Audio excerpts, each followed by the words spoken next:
Hi, Matt with eTrailer. If you're looking for something that's going to be a really clean look on top of your roof and it's going to be a really quick installation, then the Thule Roof Rack is probably going to be one of the best bets for you. And we're going to have this on our 2023 Nissan Rogue. Now today we do have the silver bars, but this will also come in a version with black bars. Oh, thank you, Jonathan. And that's what they're going to look like, just like this. And this is going to be great too if you're looking for something where you're running out of space in the back of the Rogue and you need to put more things on top of your roof, because it's probably going to be one of the best spots. Because if we try using our hitch, we're not going to have a super high tongue weight because we won't be able to put much back there. So your roof is going to be the best alternative. It's also important to check if this is going to be the right fit for you, because the Rogue is going to have two types of roofs. The one we have today is going to be the naked roof option. The other option is going to be a flush rail option. But if you're not sure if this is going to be the right fit for you, you can actually plug in your vehicle's information into a fit guide to find what's going to be the correct fit for you. Now, with the one we have today, this is going to really lend itself more to items and accessories that are more like boxes or baskets, any type of container on top of our roof. Now, if you want to carry things like ski carries or kayaks, that's going to work with this too, but I don't think it's going to lend itself as well. And I'll delve a little bit more into that later on. We removed our basket just to get a better look at the roof rack itself, and it's going to be comprised of three parts. So we're going to have our crossbars, and these are going to be the wing bars, and then we're going to have the tower, and then the fit kit at the very bottom. Taking a closer look at these crossbars, we're going to have this arrow shape to them. And what that arrow shape is going to do is help this be more aerodynamic to reduce that wind noise. And typically, you would have a weather strip at the very top. That's going to prevent any debris from getting in here and reduce that wind noise as well. We have it off just for demonstration purposes today, but what I also like about having it off, just to show you guys, is how that tower is going to connect and stay on. There's going to be this block right here that is securing itself to your tower. And taking a closer look at that tower, if I remove this end cap, you can really see the components of how that's working. And what I really like about this design is a lot of towers require you to tighten down 2, maybe 3 bolts. All this is just one bolt that we're just tightening from this point, and it's cinching everything together.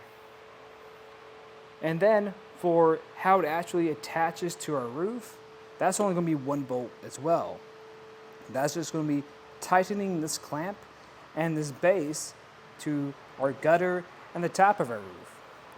And I'm really liking this fit we're having, because if you look at it, this is really flush and it contours to our vehicle pretty much perfectly. We're even grabbing onto this edge right here, and it looks really OEM to our roof today. You notice at the front of this tower, we also have this hole. And what this hole is just a placeholder, because this kit actually comes with plastic lock cores. And that's going to be more of a stand-in for if you want to ever invest in some metal lock cores. And the metal lock cores are going to give you more security overall, so no one can come by and take your roof rack. We also get some measurements. The first measurement I'm going to get is going to be the space underneath our crossbar. And that's going to be about 2.5 inches, which isn't going to allow us a whole lot of space. And that's really important to think about when you do have those clamp-on accessories on here, because that's probably going to extend a little bit past your bar. And if you have a sunroof, chances are if that expands up, that could make contact and damage something. So I recommend, if you do have a sunroof, not using it for that time being, or keeping an eye out on it. And for the overall height, that's going to be about 3.5 inches, which is pretty good. And that's going to be a little bit more low profile, but it's still important to think about if you have any gear or accessory up here. So what I'd recommend doing is taking the total height of your vehicle, plus your crossbars, and then if you have any accessories on there, include that too, so you know what areas you can make it under. A spot to really think about would be a garage. And for really the length of these crossbars, there's going to be 2 different lengths, but we don't have a whole lot of real estate on these bars. And that's why I said earlier, this is gonna be a little bit better if you have any baskets or boxes that you don't mind really stepping up here to grab. Now, when you get into ski carriers and kayaks, a lot of times you're gonna want that as close to the side of your vehicle. And since these towers are taking up some of that real estate, it's gonna be a little bit more difficult to reach those items. While you can definitely still put them up here, it's just something to think about. In my opinion, I think this is a great choice if you're looking for that more of a clean look to the top of your roof. And honestly, I would probably personally go with the ones with the black crossbars, because I think it would just match our vehicle a little bit more. But I really do like the installation of these. I think of all the flush options for this vehicle, this is probably gonna be one of my top choices. Now, if you are wanting to put those ski carriers or kayaks on top of your roof, I have another suggestion, and that's going to be another Thule option, but that's going to be the ones without the flush option. So you're going to have some overhang to your bars. And the main thing to think about there is when you're getting into your vehicle, you will have the chance of bumping your head on that, but that's a small sacrifice for if you want to use those ski or kayaks, because it's going to be a lot easier to use. But if you don't plan on that and you want that clean look to your roof, then this is going to be one of your best bets. Now, if you are curious to see what that installation looks like, just stay tuned and we'll walk you through the process. To start off the installation, we're going to lay everything out. Now, we're only going to do the front crossbar right now. The rear crossbar is going to be very similar to this. There will be a few differences, and I'll show you that later on. But what we're going to have is the crossbar itself, and the towers and their end caps. And then we're going to have a different base for each side. For your passenger side, it's going to be 823, and then you're going to have your clamp, and it's going to be 154 on both sides. For the driver's side, you're going to have that 154 clamp, and then instead we're going to have this 822 base. Talk about those bases. I'm going to start with the passenger side, and I'm going to flip over a tower, and we're going to place this on. And the way you do that is just kind of line it up to the contours of this platform, push it on into place, and you should kind of feel it grab on and secure down. And another thing you need to check is if you have the correct tower for the correct side. So if we look at our crossbar, this is what is going to be in the position when it goes onto your roof. We want to make sure this fatter side is facing forward and the thinner side behind us. And this tower is actually going to secure into here just like this. And if you notice, when we're trying to place our tower into our crossbar, it's stopping. That's going to be because we have this block here hitting this crossbar. And the way that we're going to secure this all the way down is I'm going to apply pressure to that point, pressing down on it and pushing in. Once you've pushed in, you can push it all the way across till it clicks into place, and you can see where that block is being secured. After when this is done, you can repeat this process on the other side. With both your towers on, we have this included weather strip, and I'm actually not going to be fully installing this today, and that's just because we're doing this for demonstration purposes. The way you're going to install this though is you would just separate this by pulling on each side and they'll come apart.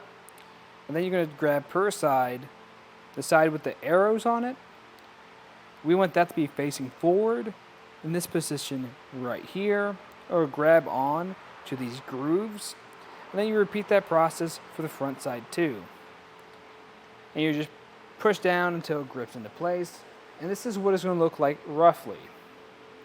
And finally, before we put it on our roof, we're going to make some adjustments. So what we're going to adjust is where the tower is. And how we do that is by tightening this bolt back here. If we reference our instructions, we know we need to get this lined up with the eye line.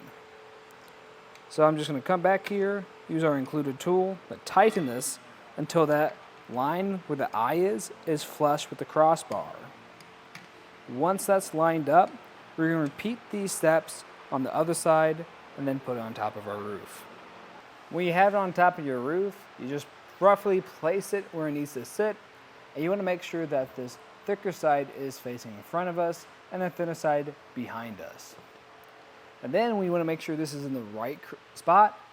We're going to measure from the front of that base to the top of our windshield, reference our instructions, and make sure this is the correct distance. You'll repeat that process on both sides just to make sure both sides are even.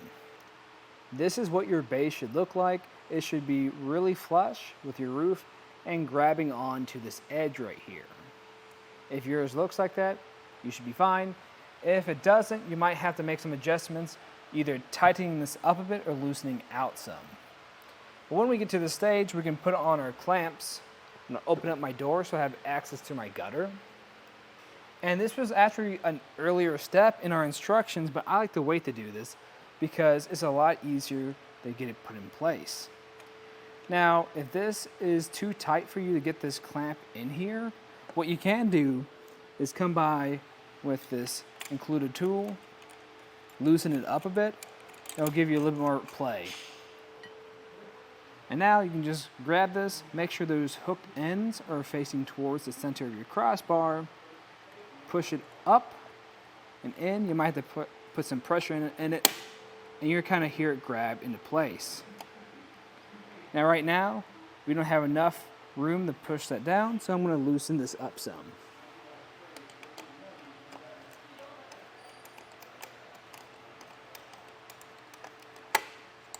Now that I've loosened up, it's getting around there. I'm going to retighten it just enough to make contact with the side of our gutter. Once we've done that, we're going to repeat this process on the other side because we don't want to tighten this all the way quite yet because that can give us an uneven fit.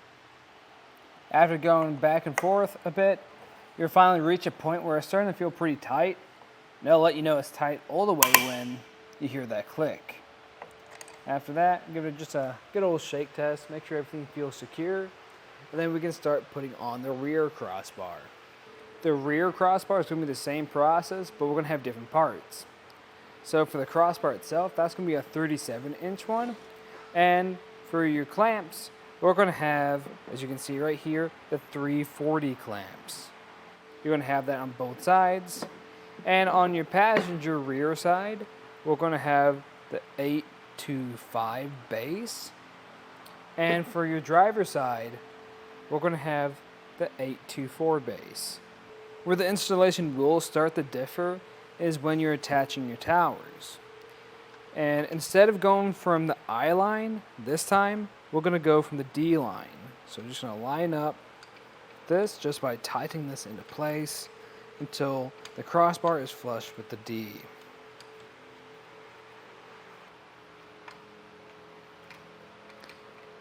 Once this is flush, then you can repeat that process on the other side, and then we can put it on top of our roof.